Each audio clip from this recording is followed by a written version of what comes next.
Okay, Emma, I got the books. This one you wrote about 5 years ago. Yeah. And this one recently published. Yeah, just a week ago, I think. Yeah, a week ago it came out. Awesome. I really like the book. So tell us something about the book. I know you spent about 5 years between this book and this book. Yeah. Exactly. Where have you been? Well, I've been busy, of course. That's why I haven't been writing. But I, again, published this in 5th grade. You can still kind of see my little picture there. Yeah. But, yeah, I was really young back then. Yeah. Adorable. But that was 5th grade, and then I'm in 10th grade now, so 5 years. So in between then, I've been doing a lot of schoolwork, I have extracurriculars, and I've been playing volleyball. So that was the sport I've been doing. And I spent a lot of time on volleyball, I think, throughout junior high. So, you know, maybe if not for that sport, I would have been writing, but who knows? Yeah, I read a little bit about the book, so it's kind of pretty dark. I just don't get why do you choose like a story like this, like the Hunger Games, those kind of a dark society story. Why do you choose this kind of topic? Yeah, so the genre of this book is dystopian. So a brief overview of dystopian. It's kind of split into 2 levels. One is the government has too much control, which is not good, and the other one is the government has too less control, I guess, which is also not good. So that's basically the 2 types of dystopian. The one that is projected in Nightingale is the first option, I guess, which is when the government has too much control. And I like reading dark books because I don't even know if like my mind is dark or something. Probably. Maybe. But I've been reading a lot of dystopian books as well. But I really like that genre because a lot of them, they take modern world problems. I'm not going to list all of them, of course. And they kind of expand on it. So like just like some problems that you see today, what writers do, they kind of take that problem, they multiply by 100, and within the book they create a world, a scenario of what could happen if the problem goes unfixed. So I really like to do that. So did you provide any solution on that? Yeah, that is actually the really challenging part of writing dystopian. For this book, it's just classic dystopian, but my next book that I'm also planning right now, my next book, it's also going to be dystopian, of course. So when are we expecting to get the next book? Hopefully next year at this time. Oh, hopefully. So very 1 year. fast. Yes. You know, most of people spending maybe years to write a book, but for you, I remember you start on March, right? In March, yeah. And now it's October you publish already. So you spend about half year. Do you think it's too fast? It could be. It really depends on the writer. I think the average time is about 6 months, although some, take up to 10 years. It really depends. But for me, I find like even before writing, everything I do, I tend to do it more quickly than others. So, I mean, this book is about 60,000 words, and I began writing this book in late March, I think, early April. April, May-ish. So, about 6 months, I would say. But, yeah, it was a little bit rushed in the middle because I was trying to get it done before school, which school starts in August. But, it didn't happen. It released in October. But, yeah, I would say it was a little bit rushed, so that's why I'm giving myself 1 year to publish my next book. When I was young, I wrote a book, but 30 years ago. Yeah. I know nowadays publishing is very different. So I'm wondering, like, how did you publish? Like, I know you did some like self-publishing, right?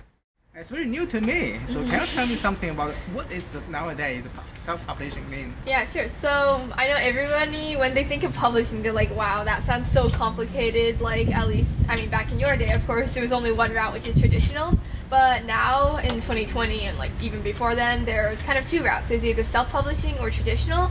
So both of my books, this one and that one, they were both self-published, and basically the difference is kind of self-explanatory. One, you publish by yourself, you do everything by yourself, you're in charge of hiring editors, formatters, you can market your book yourself. And traditional, basically what you do, you write your book, you hand it off to a publishing house, they either say yes or no, and then if they say yes, they give you an advance, which is, I think, about $5,000 for the first-time authors. And I think you get 15% royalty per book after that. And what they do, they take care of everything for you. They edit, they format, they release. So you don't have to do anything about after you write it. But for me, I like to be in charge of the entire process because it's a really great learning experience. Even, I don't expect to make up a whole bunch of money off of it. It's more like learning because there's a lot of things you learn from writing and publishing a book. So I didn't want to just hand it over to a publishing house and like forget about it. So that's one of the reasons I chose to self-publish. But what's really great about it is that anyone can do it. This is kind of off topic, but the classes that I teach, I help my students self-publish. And obviously, like, they're young, they're like 5th, 4th, 3rd grade. So what they write isn't going to be good. Like, this one was not good at all. But, it's very good. Yeah, but I published it, and, Amazon doesn't check and say, oh, you suck at writing, we're not publishing it. Like, that's a great thing about self-publishing. You can suck as a writer, but still get your book published. So do you think like doing everything yourself is kind of cumbersome? Like you spend too much time on it. So if, for example, you don't care about money, and would you think like for your next book, you just give everything to the publishing house and they do everything? Maybe. I'm not too sure about what route I'm gonna go next year. I may want to try traditional publishing, although like I'm not too sure yet at the moment. For this one of the reasons I wanted to self-publish was because like I had no idea really what I was doing because of the 5-year break. And actually when I published this one, it was only available in ebook. They just added paperback recently. So I went through the process 5 years ago, so I was like, I can do it again. So that's why I self-published that one.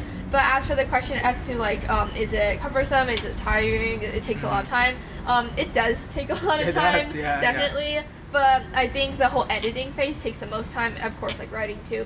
But in terms of hiring an editor and finding formatters, that's not that hard. I use Fiverr to find people because it's cheap and they're pretty good at what they do most of the time. So they basically handle all of that for me. So all the interior stuff in there, I didn't have to worry about, which is great. Cool. Okay, self-publishing kind of easy, but to let other people know you have a book and want to buy it, you have to do a lot of marketing promotion. Yes. I think that is the hardest part. Yeah. So how do you do that? Yeah, that's a great question. Marketing is definitely very important because there's so many books on Amazon for self-publishing, anyone to do it. Yeah. So there's a bunch of weird, like this one, very questionable books floating around.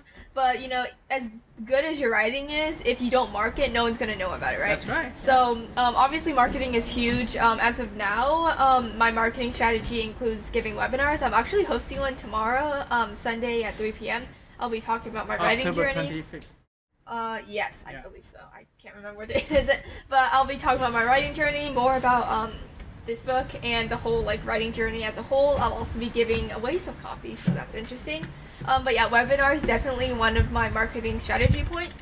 And also I have a running Instagram just for writing, so I'm trying to build up a platform on there to help advertise my books too. And that's mostly for in the future because I just started that recently. And then I kind of mentioned this before, but Fiverr, you can always find someone to help you market. Honestly, there's so much available on Fiverr. I think for like $5, they'll post it on like this website. They have private Facebook groups that they advertise for you in. So I will probably start doing that as well. And then I think as of the moment, most people who buy my book are either family and friends or friends of family and friends. Like your mom. Yes, definitely. But in the future, I'm always going to buy one. Yeah, too. But in the future, I always want to like extend my reach. I just don't want to like have 10 books and only like 10 people read them.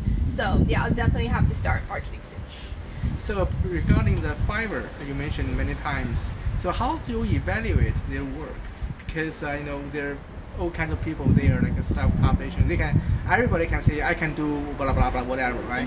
So how do you evaluate? How do you choose the right person to do the right job? Honestly, for me, I just look at the price.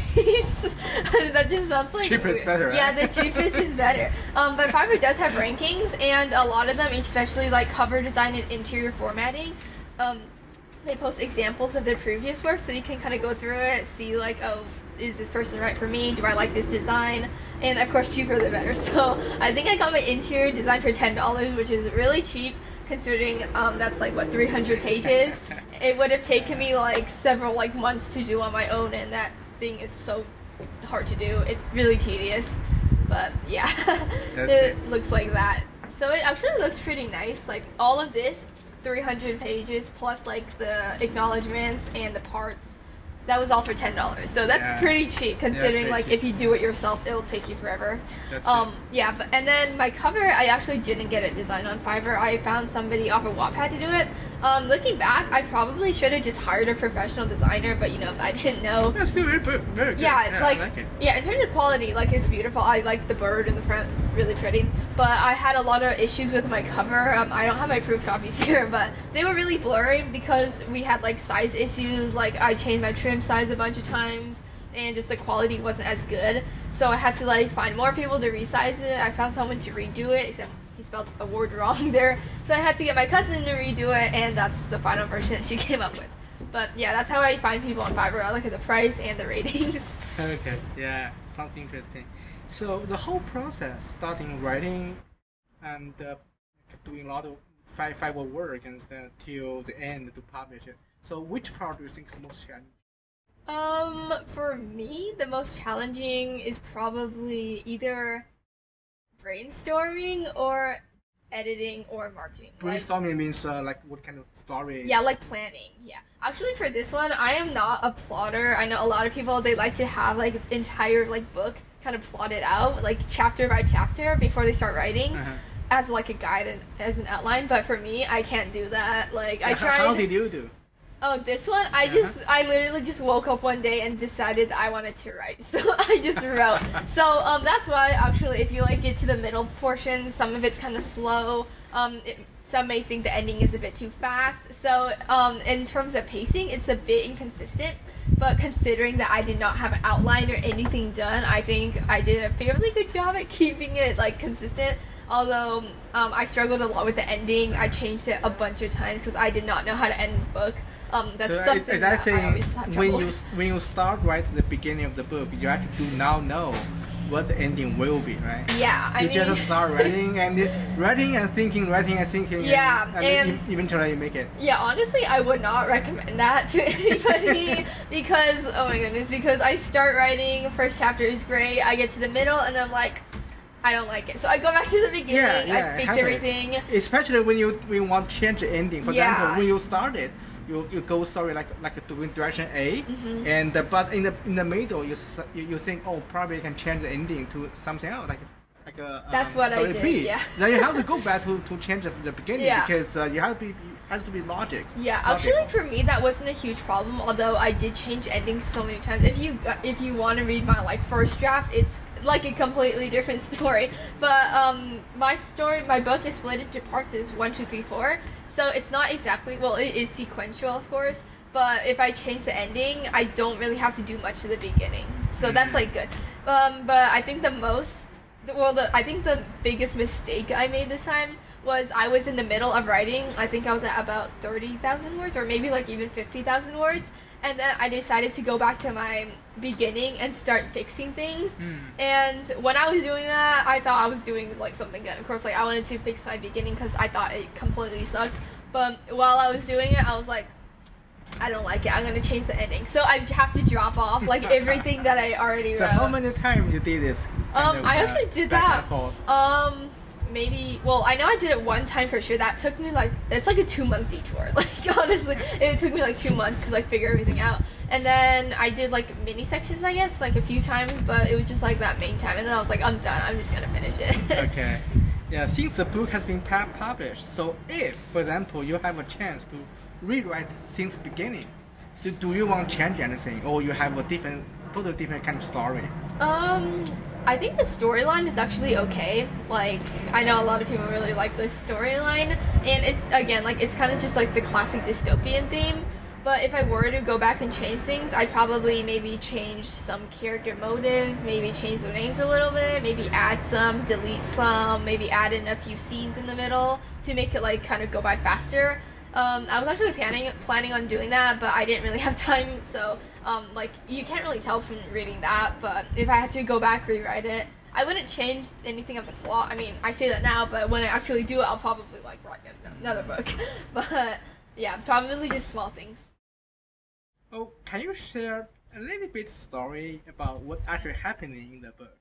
Okay. A little bit. I know. Yeah. You want the reader to read it carefully, but just share a little bit. Yeah, that's like a writer's worst nightmare. I have no idea how to describe my book. I guess I could just read the back since like there's a synopsis at the back, but it's kind of boring. So, again, it's divided into stages. We can put a picture on that. Yeah, you guys can like take a look at that, and it's also on the Amazon page, which I think will be linked in the description, so you can go check that out. Everything's on there. But if I were to describe it as short as possible, I'd say main character lives in tier 4, and their community is divided up into tiers. There's 4 in total. She lives in the lowest one. Again, classic dystopian. Everyth's black, white, gray. It's dirty. For some reason, it's always dirty. But anyway, community sucks. So she lives there, and then stuff happens, and her and her best friend get sent to Dispensation, which is like a other community that's kind of cut off from the mainland. And they have to escape from there. They live in the forest, and a bunch of stuff happens.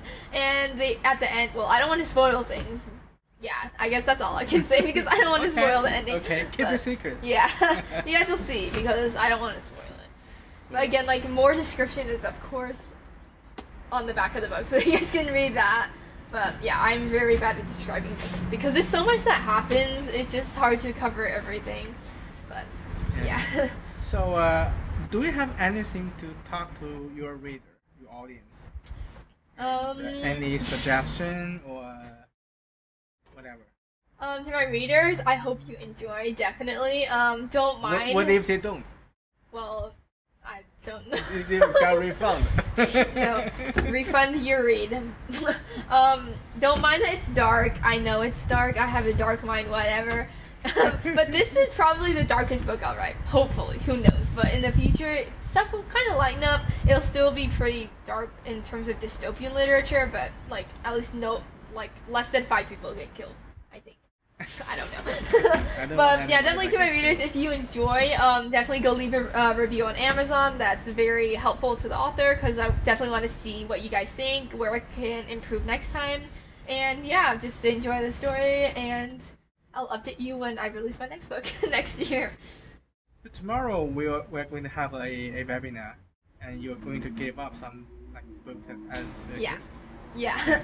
Yeah. I hope everybody who actually watching the YouTube channel, they can join the webinar tomorrow. Yeah, for sure. We would love to have you there. It'll be fun. I'll talk about a bunch of things. I'll give away prizes.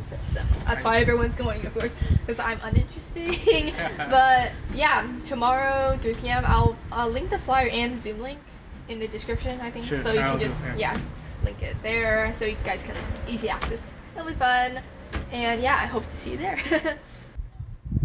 I know as a high school student in California, everyone should be very busy working in all the studies. So how do you make some time to write the book? It's almost impossible. Yeah, I think time is definitely an issue before freshman year because I started writing that last school year. I didn't really think time was an issue because although I was involved in so many things in junior high, I always had time to do stuff. But in high school especially, I'm so busy. Right now, it's probably the busiest I've been in a while. But I actually started writing this book in March, so that was right when the pandemic first began. Mm-hmm. So that was when everybody was kind of confused. Classes were online, so I had so much more time. And I felt the pandemic helps you. Yeah, the pandemic was actually very helpful for me because my nonprofit, which is kind of a story for another day, but it definitely helped that get founded, and it gave me so much time to do other things too. Because if not for the pandemic, I would have been in school full time. I would have no time to write. But I think at the end of last year, everyone was kind of whatever, this is weird. So school and all the teachers were this is weird. We kind of give up too. So I definitely had time to write. And then summer break, I definitely worked on this a lot. That was when I hired an editor. So that was the editing phase. But right now it's October, almost November. School is in full session. So hopefully I get time to write. I'm working on my second startup right now. So I have a lot going on, but yeah, writing is not a main priority right now, and I gave myself a year, I guess, to write and publish my second book, so I'm not really in a rush right now, but I think I can probably carve out some time, either in the morning, I'm starting to get up earlier now, or at night, just to write. Don't be too late. Well, yeah, I sleep early actually, but yeah. Guys, thanks so much for coming. I really hope you enjoyed or coming. Thanks for listening. I know sometimes I talk too much, but hopefully it was okay. You guys found it interesting. Yeah, I talk a lot. But anyways, just as a reminder, I have a webinar tomorrow at 3 p.m. Sorry. So if you guys are interested and want to learn more about me or my writing, definitely attend. I'll be giving out prizes, as I previously mentioned. Buy the book. But for any reason, if you can't attend, definitely do buy my book. And that goes for everybody. Buy my book. The link will be in the description down below to the Amazon page. If you don't want to click the link for any reason, to search it up on Amazon, just search Nightingale, Emma Victoria, and a cover like this should come up.